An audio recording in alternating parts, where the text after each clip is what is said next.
I know the money matters, and it's something that's I didn't have to deal with in college, but I'm not going to be a fool and act like that doesn't matter, because you can change your family's life with the amount of money quarterbacks make in college. But I do want them to think of the person, and to where, like, this is a decision that'll last you. So just think deeper than just the dollars, think deeper than just playing. Just really think about the person, because that college choice will last you the rest of your lifetime. And for me, the biggest part about college is the relationships and the people you rub shoulders with, whether you're in class or on your team, because those relationships will last a lifetime.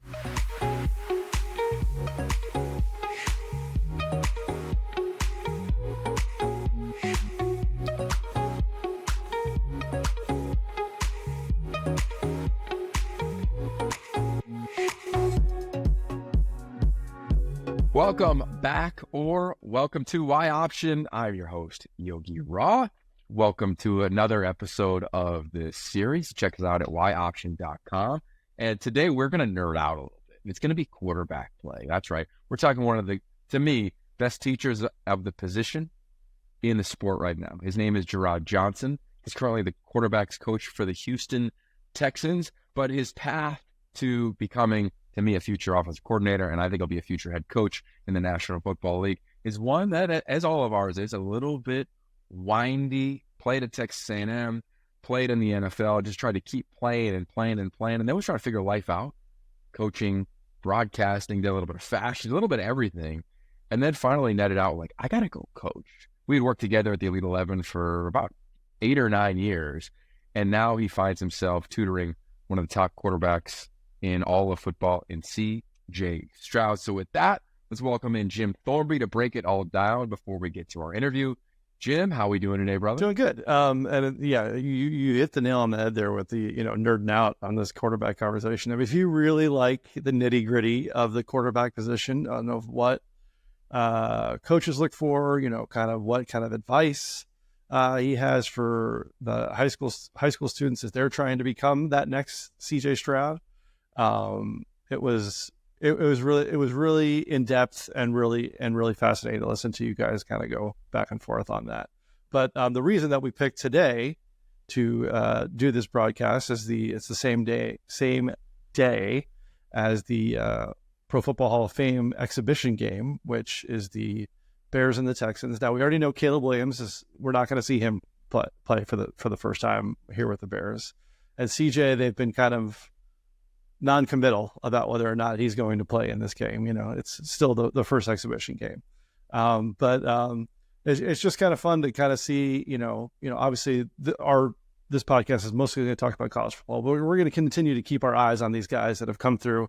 Caleb obviously through USC. CJ Stroud grew up in Southern California. And I think, we kind of lived through that narrative a little bit when him and Bryce Young both, were playing really well at the college level for schools not on the West Coast. So, I mean, if you want to go a little bit more into that one there. Yeah, happy to. I think it's a great point. So hopefully we do get to see Rome Odunze, probably see Davis Mills, I'd imagine, for the Houston Texans, former Stanford quarterback. So there'll definitely be some West Coast ties when you're watching this game later on this evening. With that said, I remember the recruiting like it was yesterday. Bryce Young was the number 1 player in the world, committed to USC. CJ Stroud was right around number 20. We look at the quarterback rankings, and I say that because at the Elite 11, we invite the top 20 quarterbacks to the Elite 11 finals. That year, Jim, we were at the Cowboys facility, which is pristine in Dallas. Just epic environment. And here's CJ on his way probably to Cal. That was his biggest offer at the time. And the way that works in recruiting is you're trying to keep, when you have a big-time player like CJ and you found him, you're trying to keep it quiet. Well, at the Elite 11, that never happens because when you ball out, you blow up. We saw that in Keelan Russell this year, quarterback going to Alabama. Saw it with Sam Darnold back in the day. Definitely saw it with C.J. Stroud. What was so unique about that year at the Elite 11 is not only that he won the MVP, but that year, our staff, led by Trent Dilfer at the time, we were really obsessed with the idea of we have to teach players emotional intelligence. So how do you define emotional intelligence? Do you have the capacity to deal with your thoughts and the thoughts of others with empathy? That's the loose definition, the Reader's Digest definition of emotional intelligence. So we decided in the 26 years of Elite 11, that year, the coaches, we were not going to vote on the MVP. So what we did is we put all the quarterbacks in small groups together. And we paired CJ and Bryce and a couple other guys, Drew Pine, if you remember him, the former Notre Dame, Arizona State quarterback, meaning at Missouri now. We put them in a group together. And every day after practice, they just sit together with a member of the military, and they just get to the truth. And the way the military would explain it is they would say, we don't have time in combat to say, hey, I love you, but, or hey, you're my boy, but I wish you did a little bit better. And I'm not comparing quarterback to the military, but what we wanted to do is we wanted guys to have direct communication. We wanted them to have the capacity to deal with the thoughts of others with empathy. So they, every day, Jim, had to vote on who was ranked 1, 2, and 3, 4, 5, 6, 7, 8, 9, 10, 11, 12 in the Elite 11 finals. Then we would post that ranking. It was a fascinating case study on just social science of how do these personalities match? Here's CJ and Bryce basically grew up playing ball together. Now they're in the same group. One guy was the greatest guy in the world, according to everybody else. And one guy was kind of blowing up and was the darling at the time, according to everybody else. And to watch those two have beautiful empathy for one another and the moment was fascinating. And I'll never forget the day that CJ was named MVP because we had a little ceremony for him in the Cowboys locker room. And right before Bryce left, Trent Dilfer said a line to him that I will never forget. And he said, do not be a prisoner of the moment, be a product of the process. And that has stuck to me to this day because when you're at that age, you're the biggest recruit in the world. I mean, we wrote the book, 5-Star QB. Bryce's dad is in it. CJ's mom is in it. Jerrod Johnson, our guest today, has written in it. And that moment was the one where Bryce could have been like, man, I'm the number one player in America. I win the MVP. What is going on? I could be miserable. I could forget about the entirety of that week-long experience, which was brilliant, or I could be a product of the process. And look at Bryce, wins the Heisman, his number 1 pick. CJ, number 2 pick, rookie of the year. That dynamic is a blueprint. Much like Tua and Jalen Hurts were a blueprint for how to compete and strive together at this position. And we talk about a little bit of that today with Jerrod Johnson. So yeah, man, they may not play tonight. CJ may not play tonight, but he's somebody I think after you listen to this, you're gonna root for dramatically, man. Yeah, and it was funny because the first experience I had with him is when we went to the Heisman a couple years ago, and he could not have been a nicer kid. And it just goes to show those relationships that you guys build with those quarterbacks at the Elite 11, they could not have been more excited to see you, which which was a kick for me, and also kind of I think a little surreal for the local media for those different teams as those they're saying wait a minute, what's the relationship there? But that was funny. But and just kind of quickly going back to Caleb there too, who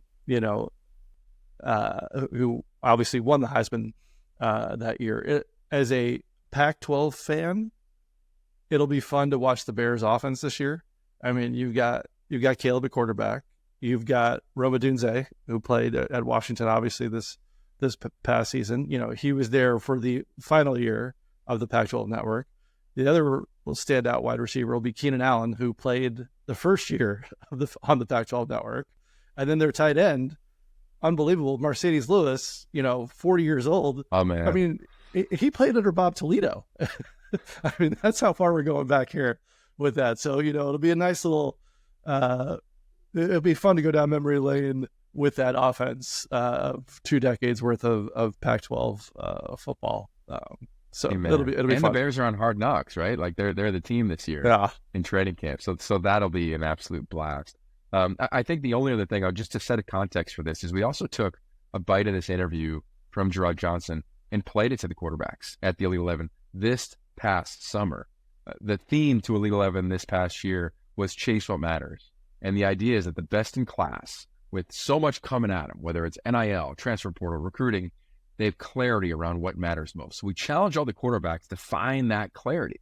We talked to Jerrod Johnson about the journey to chasing what matters, to finding that clarity. It's a beautiful conversation. It's presented by one of our founding partners, 76. All of our conversations are presented by them. Go, go, go. If you're looking for gas as you're on a training camp tour, as I am on one now, on my way to Seattle and Eugene and State College. I'll be stopping in 76s, especially out here on the West Coast. Make sure you do that. Always grateful for them as our partner. But I think you'll really enjoy this listen as football is back. We've got a game tonight in the NFL with Jerrod Johnson and the Houston Texans as the quarterback coach. Everybody's at training camp by Friday morning on the West Coast in major college football. And the season, we're less than a month away from kickoff to college football. So with that, nerd out on some quarterback play from the coach, one of my favorite coaches, and I think a future head coach in the NFL, Jerrod Johnson. JJ, we go back a long time. I got call sheets like from when you were at Texas A&M still, man. You remember those like production meetings when I'd call you on the phone, your SID would get us connected? I remember that, man. I remember that. I think it was like the Iowa State game or something, and Ames was one of the first times. So I definitely remember that. Good times. Yeah. I had you there. I had you in Boulder a couple times. So we're gonna pull back on that time a little bit, because I think for today's conversation, the framework, it's really for the up-and-coming quarterback. It's also, I think, going to inspire the next generation of coaching with what you've done thus far. But where you sit now, you're with the Houston Texans. You're coaching quarterbacks there. And I'm curious, as you coach C.J. Stroud to an incredible record-setting season in his first year in the NFL, when you look back to the Elite 11 and when you were there, not just with C.J., but just in totality, what traits do you see that carry over to the NFL that you could identify when you were coaching up a quarterback drill, a 7-on-7 competition, when you were with the Elite 11? I think a hunger to get better. I think just kind of that chasing, that chasing perfecting your craft, just recognizing situations where it's information that can help you, and I think that's probably the biggest thing. It's just people's, players' hunger to learn, and I think that, I was saying, preparation is the fuel that drives confidence. And so like the guys who understood that, the Elite 11 camps were a tool and information they can take back with them to their school, or, just being a better quarterback, just that hunger to learn and to see what's out there. I think it's the biggest thing. I think the second thing is just confidence, so like I think those two things go hand in hand, but I think the biggest thing, like I said, that hunger to learn and confidence. I think at all levels, you have to be confident in what you bring to the table. I think what's cool about the quarterback position is there's so many different ways to play it, and so just the guys who go out there and they're supremely confident in what they do, how they do it, and they're very aware of themselves, are the ones I think that have success. But going through the Elite 11 process, when you see a kid out there who is able to take coaching, who's hungry to learn, who asks questions, but then when the time comes, they're confident whether it goes good or bad for them, they're willing to step up to the plate. I think those are traits that, you see when kids are young that they keep as they get old. Ready, set, dream cabin nestled in the woods. Just 4 hours to go. New job halfway across the country. Butterflies before a first date. Wherever you go, 76 fuels all the ways you go, go, go.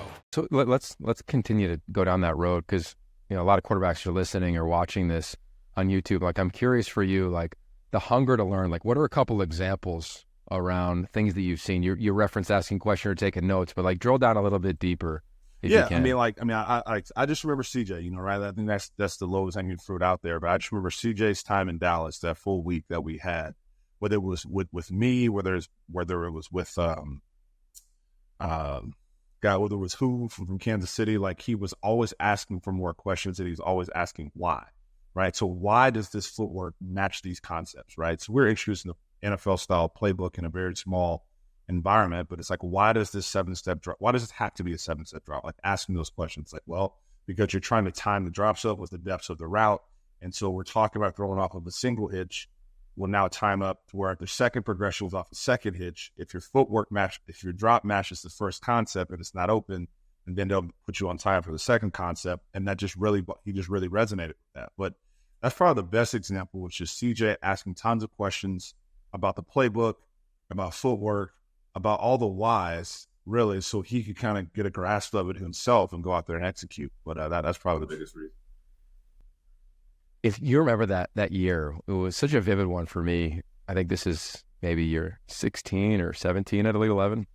You've done almost a decade of them prior to getting into the NFL, of course. That year was the year that we wanted the players to choose who the MVP was. And CJ was in the same room as Bryce Young.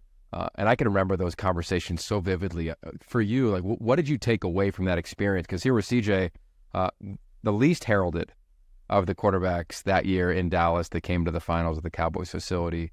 And there was Bryce, the most heralded, and they both go 1-2. They're both best buds. We love them all. But I'm curious, like, what was your lens on that experience for you there? For me, and I think the coolest thing about the Elite 11, it exposes them to situations that they're probably going to be in at some point in their career moving forward, right? Whether that's quarterback competition, whether that's competing in front of cameras, whether that's having a relationship with somebody, like as far as like creating a friendship where you're also competing with the quarterback room, all the little microcosms of that week. But for me, the biggest thing I got from it was just like opportunity, right? Like as somebody who chased playing as long as I possibly could and looked under every rock to get an opportunity to play professional football, the opportunities as you get older in the game are fleeting, right? There's just less opportunities to play the position, let alone as you get older, opportunities for somebody to evaluate, and so that to me, like, I think Bryce has always been great, right? I mean, there were several quarterbacks. I think Jaden was in that class too. I mean, the amount of great quarterbacks that were in that class, but there's only one ball, right? And if the ball bounces your way, understanding that you sign up to be a major collegiate quarterback, to be an NFL quarterback, like the opportunities don't come around often. And so you have to make the most of your opportunities. And, and I think that was just a microcosm of who was the best quarterback at that time. Who knows, right? But the ball was in one quarterback's hand last, and you know what I'm saying? That's how it panned out. But I think it was a learning lesson for all parties involved. And that's what I took from it, even as a coach, of just like, man, like you prep all your players, you hope that they're all ready, but you really don't know how it's going to go until they get under the lights, and whoever seizes the moment. And once again, that's what's cool about the quarterback position is that opportunity meets the hard work, and then, special things are born. The word opportunity is really cool, especially when it comes to you. We're going to get into your coaching career, but the quarterbacks listening to this conversation right now probably aren't aware of your playing career in terms of you had to compete for your opportunities. You were a multi-sport athlete coming out of high school. You played football and basketball in college, but when it came to college football at quarterback, you also had a guy named Ryan Tannehill who was catching your balls, and sometimes you had to probably catch his in practice, depending on the drill and the day. We're in an era that like quarterbacks can transfer in high school all the time.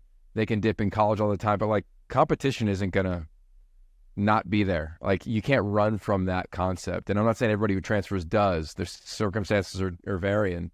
But for you and your experience, like how did you navigate that as a QB in that space? So our situation, so first off, I get to A&M and we have Stephen McGee, who played as a freshman, a true freshman, and, was kind of the heart and soul of our team. So I was his backup for 2 years. So I competed with Steve and then didn't win the starting job. And then I actually got to play because Steven got hurt, and I played well, and Steven graduated, and then I had to compete again with Ryan Tannehill and ended up getting the nod there. But I think the biggest thing there is just understanding and a love and a trust of process. For me, as I've gotten older as a coach, and I think back on those times, it's really just got to love the process, right? So I loved Coach Sherman, right? I love when Coach Sherman came in from the Green Bay Packers, and he kind of taught me football and taught the West Coast offense. And for me, all of a sudden, there's always answers to how do you beat coverages and how do you handle protections and all this like knowledge that I just felt that I was at a place where I was individually getting better. And so when you're in a quarterback competition, all you can focus on is looking at the mirror and can I wake up every day and I'm chasing the best version of myself, and kind of the results the final standings will kind of fall where they may. And so for guys going to that in that competitive space and, do I stay, do I leave, do I compete? I think you just got to look yourself in the mirror and ask, is this a place where I'm getting better? And I felt that I was getting better. I was getting pushed. And honestly, one of the big reasons I was getting better is I knew how good Ryan Tannehill was. I knew how good I had to be to give myself a shot, and the ball bounced my way, for 2.5 years. And for Ryan's credit, he understood that he was getting better. He understood how good he was. And, I end up having an injury, I end up playing bad. A couple things happen. He comes into play for me, and now he's almost 10 years deep into playing in the NFL. And so for me, it's why I love the quarterback position, right? Because I have so much respect for Ryan and how he handled that situation. And, he literally was catching passes over the middle. I'm throwing ball behind him, and he's getting hit by safeties and getting up and doing it just to help our team win. But I also think he understood the people that we had in that building at the time. He was getting better as well. Zach Taylor was one of our quarterback coaches. Clint Kubiak was on that staff. We had a bunch of really, really solid coaches. So we as players felt like we were getting better. And for us, we knew we were getting better, and we knew the competition was making us better. And I think I'm a better coach from going through what I went through. And I think Ryan's, a longtime NFL quarterback from what he went through. And for us kind of sticking around and kind of pouring into Texas A&M and our coaches and our process there really made us, better people moving forward. The theme to this year's Elite 11, as we share with the players, is chase what matters. And to really identify with clarity what matters most, be confident when you state what matters most. If it's playing at the biggest school, if it's the biggest NIL deal, like whatever matters most, be clear about it and be confident in it, and then have a discipline in how you go attack that. For you, sitting in a quarterback room in the NFL, I'm curious, like what matters most when you look at this position? Yeah, to me, so just physically, accuracy, right? So I'll start with physical, and then I'll get into kind of the deeper stuff. I think accuracy from a physical standpoint, and accuracy and mobility, right? Accuracy, the ability to hit a receiver when he's open at a 90% clip. Mobility, the ability to make a bad play okay, right? So if we have a bad play, they got us dead to rights. Can you just get us a 2nd and 10 and not lose 20 yards? Or whether that's make a play with your feet. So accuracy and mobility. But other than that, the ability to process information and to make the hard things simple. I think that's for me, as my time at Elite 11, my time coaching high school, it's how can I block out the noise and how lean can I make my clarity of thought for by the time the ball snaps. Of the 20 things I have to think about, by the time the ball hits my hand, I'm thinking about 2, maybe 3 things. Now, there's a process in ciphering that information, right? How do I get to that kind of process of elimination, like taking multiple choice tests? But the best quarterbacks, when the ball hits their hand, they've made the game really, really simple. That's the only way you're going to duplicate performance is you go through the necessary things to make the cluttered mess of all the things we got to think about a quarterback. By the time we get the ball in our hands and we're dropping back, we've made it very, very small, kind of our thinking space, and that allows us to perform. We're doing a session on being a pro. I've heard from a bunch of pros or people who have spent time in the pros. For you, like if you can just, double down on even what you just said there, like what does it take? What does being a pro look like for a 17-year-old, 18-year-old right now? Is that all their goals? Yeah, I think it's the first thing is accountability, right? Being accountable with yourself. Just knowing, first off, knowing what your job entails, right? Knowing your system, or whether it's a leadership role you have at your school, or where it's an inner city school, and you kind of got to be an example to help. I remember being in my high school, right? My high school, I grew up in the suburbs and humble, and we were middle class and all the things. I knew there were certain guys on my team that in the summer I had to help those guys out, because I needed those receivers. So I took on a leadership role of making sure certain guys hung around me all summer so they were available for football season, right? I knew some guys had to study the playbook more. I knew some guys, had to get more reps, like regardless of what that is. And being a pro is understanding what your role is on the team, understanding what it takes to get where you want to go, and really holding yourself accountable to doing that. And so are you doing the things necessary, in the classroom, the film study, at practice, leadership, like whatever you need to do to help your team get to where you want to go, and holding yourself to that standard? Or you wake up every single day doing something to push your team and your group farther to you're in. You were part of the book that we did, 5-Star QB, and I'm curious, talking to parents, right? You coached high school, you've played in college, you've been in college, the pros clearly now. What would you tell parents now?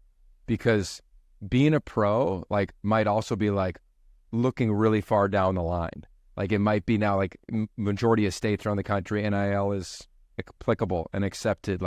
How would you guide parents who are trying to do the best for their kids, but are driving a car maybe they've never driven before? I think it always goes back to just one, knowing your kid and what's the plan, and what in the best case, and what is their future, and what's their best opportunity to grow. That's my biggest thing. Is what's the best environment for them to become the best version of themselves. And I think, and sometimes that may be less money. Sometimes the best version of themselves equals an NIL deal to where now we know that's taken care of, so I can dive into football. Sometimes that may be the best offensive system for my kid. But I just think the bigger picture is the development of the person. Because I also think that where you choose to go to school matters, because I know the money matters, and it's something that's I didn't have to deal with in college, but I'm not going to be a fool and act like that doesn't matter, because you can change your family's life with the amount of money quarterbacks make in college. But I do want them to think of the person, and to where, like, this is a decision that'll last you. The network of people, the town you're going to be at, like the relationships you make in college will last you a lifetime. And so if it's an environment where when they leave those 3 to 5 years, are they going to be a better version of themselves when they leave? That's something just to take in your headspace. And it may be taking a little more money to be in an environment of people to where they become a better young man, or they're, a group of friends or people that that where they can really stay focused. Like, so just think deeper than just the dollars, think deeper than just playing. Just really think about the person, because that college choice will last you the rest of your lifetime. And for me, the biggest part about college is the relationships and the people you rub shoulders with, whether you're in class or on your team, because those relationships will last a lifetime. Yeah, leverage the logo on the jersey is what we've been telling these young men at the Elite 11 all summer long. I want to talk about confidence, because we're around this position, and it could be a fragile position, as you know better than me. I mean, you played at the highest level in the NFL and other leagues. Where does confidence come from? And you've seen it with CJ. He referenced you giving him confidence at the Elite 11, a confidence maybe he didn't have, believing in him in a way that maybe others did not. How do you cultivate it? How would you recommend someone to cultivate it from within? So, of course, the football side, you got to prepare. I think you just you got to get better every day, and you try to put yourself in situations to where that when that situation arrives, you can perform, right? But even deeper than the physical side of things, I just think it comes down to you have to be okay with being uncomfortable, right? The fear of failure, I think, is what really it's affected me as a player. Like, as I got older and I hurt my shoulder, and now, like, the fear of things not going my way happened to me for the first time as a pro trying to make the NFL. Like, am I good enough? Are they going to like me or not? And it affected my play. So, like, for me, as a coach, I try to create an environment where that player, fully feels comfortable to fail. And I think and the player has to be comfortable with pushing himself to the edge and knowing it may not go my way. Like, once you fully understand that the worst that can happen is it not go my way, but if it doesn't go my way, that's an opportunity for me to get better. I think the confidence comes from, I'm going to try things. I'm going to attack this thing head on, because if it doesn't go my way, I'm strong enough and I'm okay to pick myself up and keep moving forward. And I think these kids today, especially the Elite 11 quarterbacks, you have social media and you're the dude. And sometimes you're the most talented person out there. It's reality. If you throw a pick, it may be a highlight on some kid's highlight tape that he posts on his Instagram because he picked off some 4 or 5-star quarterback. Well, who cares? You know what I'm saying? Like, that mindset of pushing yourself to the limit, knowing that I'm straining myself where I could potentially fail, and being okay with that possible outcome. That's how you truly have confidence, because you are truly okay with this thing go my way or could not go my way, but I'm okay with either. And I'm built in a way to where I'm going into this situation extremely confident, because I'm okay with the consequences either way it goes. I would imagine every 17, 18-year-old quarterback is going to ask a version of this question. When C.J. Stroud was balling, what was his confidence like? How did he navigate it? When C.J. Stroud struggled, what was his confidence like? How did he deal with it? C.J. is human, and I think his confidence came from his preparation and his inner belief in himself. His inner belief that if it doesn't go his way, that's a lesson, not an indoctrination of who he is as a person, who he is, his character. I think, first off, his family, he's really close to his mom. He comes from a great family. He's connected to his faith. So I think he really knows who he is as a person, to where football is a game. And he's also trains his tail off to where he's very confident playing the game. And so I think for him, he expects to have success. When it goes his way, it was kind of expected. And when it doesn't go his way, I think he fully, like, when he wasn't, the NFL's tough. Every quarterback goes through ups and downs throughout a season. Like, it is really hard to finish an NFL season for anybody, CJ or, guys playing Aaron Rodgers or whoever's playing. It's hard. This is the hardest position in the hardest league in sports. But I think his confidence comes from just having a really profound understanding of who he is as a person, how he operates, having a faith base, having his family, to where he's built his foundation built to where he can weather the storm. How about for you? Like, how, as the coach of that room, you've had Davis Mills, you were around Kirk Cousins, of course, CJ, as you referenced, like, how do you approach that room knowing that it's the hardest position at the highest level? in the most complex sport in the world? I truly think this, and this is probably not the most machismo thing to say as an NFL coach, but like I really care about trying to create a safe space for growth. Like I really want asking questions. If you have a question about a read, if you think something I'm doing is wrong, like I try to be as transparent as I can and give them honest feedback. But more than anything, I want to give them a safe space to ask questions and to fail. Like I want you to try things. Like I want to create an environment where whatever you're going through, we can talk about it, we can debate it, we can discuss it. Like it is my job, whatever it takes in this room to get every single one of those guys to be the best version of themselves on Sunday, I'm willing to do. But a big part of that is constant communication on what do you need from me? Like how is this feedback going? And then what can I do to get you to the level from your perspective, from my perspective, and from Bobby's, my coordinator's perspective, from D'Amico's perspective. Like my whole job is to figure out a way to get you guys to peak perform. And I think the best way to do that is to provide a safe space for those guys to have success, to have failure, build a relationship with them, to know that sometimes I'm not going to be sunshine and roses, and sometimes my whole job is to be Debbie Downer, and bad cop. Like that's a part of my job title.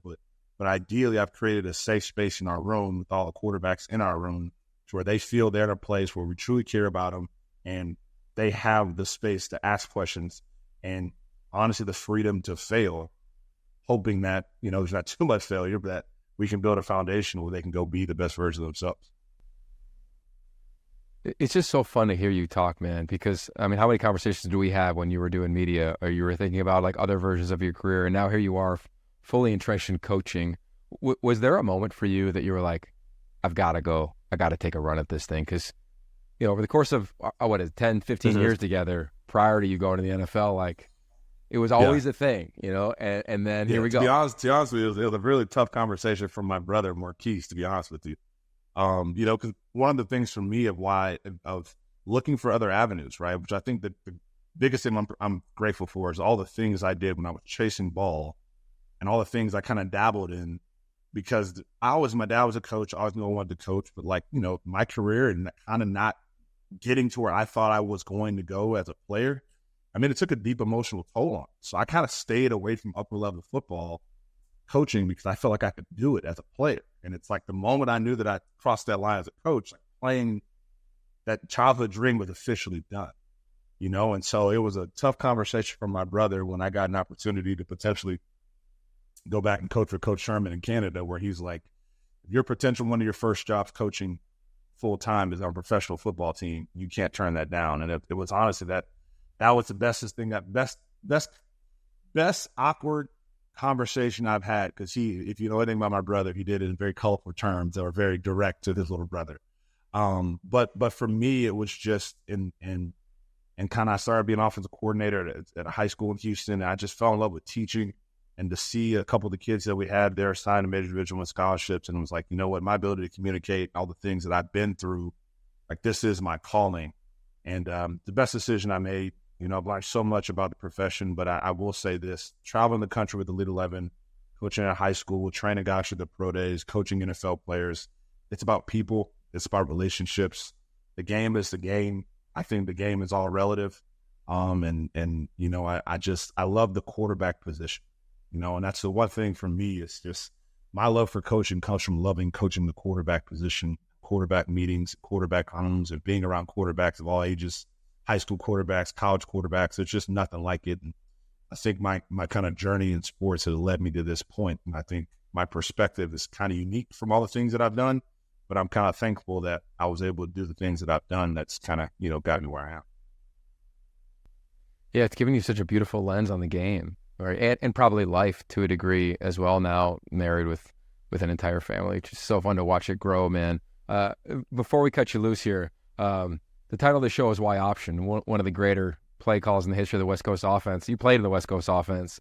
You got a favorite play when you look at that old scheme and how you've blended that in this era? Yeah, I do. One of my favorite plays is probably I just like choice. I fell in love with the choice concept, and so it's something I like variables as my career as a former basketball player. I like putting guys in sets and then letting the option be the different ways that this play can turn out, off of one call. There's a lot of variables to it, but I love choice, and that's something that I've kind of fallen in love with over the last 2 years, my time with Kevin and now with Bobby here in Houston. But I love the choice concept, and I just think there's the creative ways you can run choice. It's pretty cool. I love it, man. Still always kind of playing the position in your head, even though you're coaching it. So good, JJ. Any last thing you'd want to say to the Elite 11 quarterbacks as they continue on this journey here at the Elite 11 and then beyond? Yeah, I will say football? this, for the final year of high school, man, enjoy yourself, man. Like, make sure you take time, and I'd say smell the roses and grow where you're planted. Enjoy the moments that you're going through. That's the one thing I could tell myself. I was so driven that the dad who was a former coach. I was pretty type A. I devoted so much of my time to sports, and I'm thankful for that. But, like, just take some time to really embrace the relationships and the people you're doing. Your high school teammates, your senior year, those are your true friendships and guys you're going to know if you're going to be in your weddings. You're going to know forever. So really enjoy that senior year. And then really try your artist to be process-driven, not outcome-driven. Like, dig deep and figure out what you need to do on the daily. What does your process look like? Because if your process is right, how you eat, how you sleep, how you study, the people you hang yourself around, your family life, your faith life, if that's all okay, then you're going to be successful. And that's a very liberating feeling, And so whether you throw the game-winning touchdown or not, like, if those things are online, that's what you got to focus on. And more times than not, that's going to give you success in life. And on last thing, even building on that, is success is a personal choice. Not let anyone else set what success means for you. Now I'm talking deeper than just throwing the ball. I'm talking about them as people, as young men who everybody has all these expectations the world wants so much from. Like, they set the cap of what success means to them. And really just dive into your individual process, being the best person that you can become. And I think football will take care of itself. And at the very least, you'll have a deeper, thriving life that's beyond throwing touchdowns. And there's a lot to this game. And, you're saying, I don't know how long we've been saying, I said it before this thing started, man, but just how great is ball, and the game of football can take you places. But for me, when I think back to all my journeys from meeting you and, Brian and the Elite 11 staff and, and Andy and everybody that I met over time, I love football because of the people that I've met throughout the game. And so carry yourself a certain way and dive into those relationships of the people that you meet along the way, because that's the coolest thing about this.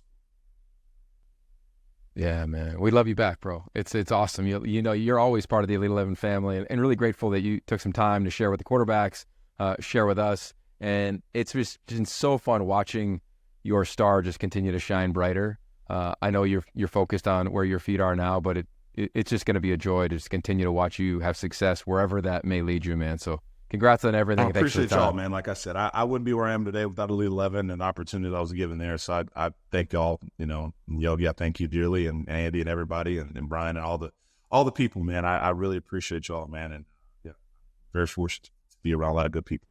It's the Afterglow. Jim Thornby, Yogi Roth. Conversation with Jerrod Johnson, of course, presented by our founding partner, 76. I learned a lot. I love talking to coaches, Jim. This is the point, though, in the interview process and in our show where we talk and say, what do we learn? What do we wish we asked? What are our thoughts on the conversation you all just watched at yoption.com or heard wherever you listen to podcasts? So, Jim, first quarterback coach we've had on this show. What'd you think of JJ? Well, it won't be the last, I'm sure. No way. No way. But the part that I thought was really good, as a now NFL head coach, or not a head coach, an NFL assistant coach, as future NFL head coach, most likely. There we go. But the advice that he had for the students and the parents, going through, being those that want to be that next, CJ Stroud, Caleb Williams, what have you. Obviously the money now, and it's all out there in the real world. It's no longer, things that are hidden behind closed doors and everything else, but it's real. And you have to understand that, but find your right situation, find your right coach, find your right offense, find your right community. Because as he said, those people that you spend time with there in college, are the people that are, those relationships are going to last a lifetime. And I thought that was really poignant. Yeah. Well, I think back to 2009, we wrote about it in the newsletter today. I was calling Jerrod Johnson's games, 2009 in the Big 12, where, shocker, were 12 teams, and that year in the championship game, Texas beat Nebraska. I think it was like 13-12 or 14-13 or something like that. Neither one of those teams are in the Big 12, and Texas or Nebraska hasn't been there for a long time. But JJ was a rock star, but he also had to compete. Like, it was him and Ryan Tannehill. And he talked about that in the interview. And you think about, in this era, you usually bolt if that's going on, or the coach has to choose someone and tell the other quarterback, hey, probably not going to be a fit here. Thankfully for JJ, he never bolted. That's not his personality. That's not how he grew up. He just kept competing. He's an absolute legend at A&M. I mean, in 5 years, let's just talk like reality of coaching cycles. In 5 years, if the A&M job is open, Jerrod Johnson's name will be the very top of a candidate to be the head coach at his alma mater. I don't know if he's going to want to do that, because in 5 years, he might be a head coach in the National Football League, and I consider that a pretty good job, but the alma mater is always going to be a tug. So keep an eye on that for the Aggie fans that are watching and listening now. I know how proud you are of JJ in the job that he's done. The thing that also stood out to me, and I saw it at the Elite 11, just to set the framework for those that may not be aware, think American Idol for high school quarterbacks. And then the top quarterbacks all come together at the end of the summer to compete together. Well, we've done it in a variety of different locations, whether it was Texas, when C.J. Stroud was coached by Jerrod Johnson. We've done it on the Nike campus when Tua Tagovailoa was up there, coached by Jerrod Johnson, and many others. But I've watched him command environments in a beautiful way and call plays and hold people accountable, but also be thoughtful. And he talked about his quarterback room in our conversation. I think that's something that I really took out of it, because QB rooms are like, it's a sanctum, man. But there's not a lot of oxygen there, and there's not a lot of room for everybody to play. There's only one ball. There's only one quarterback. But do you have the tools to navigate within that room? And I think when you go back to chasing what matters, like with clarity, what matters most for you as a quarterback? Are you actually confident in that, or is that just kind of the political answer you think you need to give? And then are you disciplined around it? So if you want to be great and you're confident that you have the ability to do it, then you need to be disciplined and just put the work in. So when your opportunity comes, you can rip. That's what happened to Jerrod Johnson as a player. That's what happened to a lot of the great quarterbacks, I think, that have had to bide their time and wait. It's what he also talked about along with C.J. Stroud's mom and Bryce Young's dad in the book 5-Star QB. So if you're looking for more insight on the position you want to nerd out, as Jim referenced, just check out that book on Amazon, 5-Star QB. It's a bestseller. It keeps ripping around to high school quarterbacks and college quarterbacks, because there's so much advice given from the likes of Jerrod Johnson. So there it is, Jim. That's our episode. Anything else as training camps kick off here in full force around the country? No, I was just going to kind of piggyback off what you said there. I mean, it's kind of a dying breed. I mean, when with his time at A&M, when he wasn't in the quarterback spot, he was out there catching passes, and when Tannehill, he was out there catching passes for Jerrod. So I don't think we're going to see a lot of that in the future anymore, just the way the game has changed. But it's kind of also indicative of the culture that they had built there. Yeah, amen. Maybe we'll have some fun. And I never done this before, but I have my board as a broadcaster from when I called an A&M game with Jerrod as the quarterback and Tannehill on the roster. Like, maybe we'll just put that on Y Option Social, just have some fun. I got to make sure I spell check a little bit. I'm sure there's some errors there, and make sure like it's all in the up and up. But it might be fun to take you guys inside the lens of being a broadcast. We're going to do that as we get into training camp. My new partner, Guy Haberman, teased a little bit. He's going to come on. We also have my favorite head coach in all of sport coming on pretty shortly. So thank you, as always, for the love. Thank you to 76 for the support of all of these conversations we had. Thank you to Jerrod Johnson, taking time out of his summer to spend time with us. Best of luck to him throughout this season. Thank you to you all for allowing this community to continue to happen right here at yoption.com with our partner Substack. And Jim, to you, man, you've been kicking butt. All of our team has just been absolutely phenomenal. So lots of love, and away we go. From here on out, for the next couple of weeks, you won't see me here. I won't be in this setting. I'm going to be in a random airport. I'm going to be in State College, Pennsylvania. I'm going to try to find a yoga spot, a latte spot, and I've been told around the country there's good ice cream too. So I'll let you know. I'll give you some of my reviews. Keep it locked right here, yoption.com. Lots of love. Peace.